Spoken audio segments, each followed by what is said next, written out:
Hello guys, I went back from work. I was intending to do a review and then I found a bottle of Bailey's and then I drank it and now I can't think, so I can't exactly write, so I'm just gonna speak. So today we are reviewing Frostpunk and it is a survival management game that is not SimCity. Funnily enough, there were complaints that it's not a great city builder, but duh, it's not a city builder. Games most alike to Frostpunk. I haven't played it, but everyone keeps on saying Caesar. And they keep on saying how Caesar is so much better than it. But, yeah, so I suppose that matches up. So take that, YouTube. 1 point down. Positive things about the game. This is the point where people are like gonna super argue. Game's hard, yo.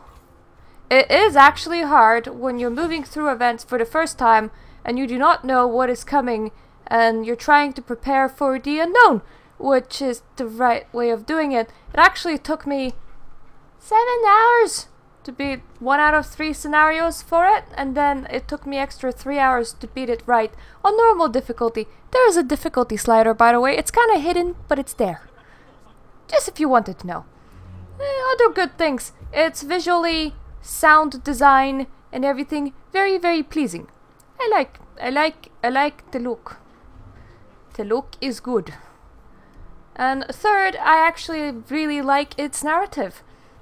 Even though people will argue that there's very little narrative given to you besides an introductory cutscene, but it sets up the mood, you know what you're doing, and then through the further story and your scout's exploration, you kind of learn about the world, you know?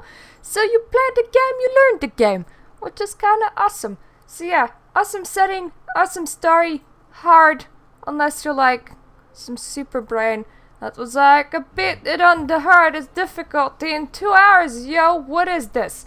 Because there are some people like that. The negatives. It is scripted. It's 3 scripted scenarios. So after you play through them once, you know what's gonna happen. So it's just trying to optimize what you do. But because there's often downfalls in the scenario, a second downfall is that you will have to actually replay the game if you want to beat it, because likely you will just not be prepared for what's coming and will be like, ah, a thing happened that is so bad, and you'll have to restart over. And third, the game's a bit preachy. It tries to tell you that dictatorship is bad and that being a religious zealot is bad, which it is, but we are playing the end of the world. One of the oddest things in the game is that in the main scenario you can get this ending that goes, people survived, but was it worth it? It was! Last 500 people alive on the planet. Who cares whether they're living under a dictator, El Presidente 2.0 in cold climate, or under the new Dark Ages. They're alive. You see, society can right itself a bit later when there's actually people again. For now, having 0 people would mean there's 0 society, so you cannot exactly right yourself when there's nothing there. Yeah. In general, my feelings about Frostpunk, a lot of people are very torn, and my feelings are really positive. I liked the game. I'm gonna be playing the other 2 scenarios. There probably will be more scenarios coming at some point. It is a short quotation marks game.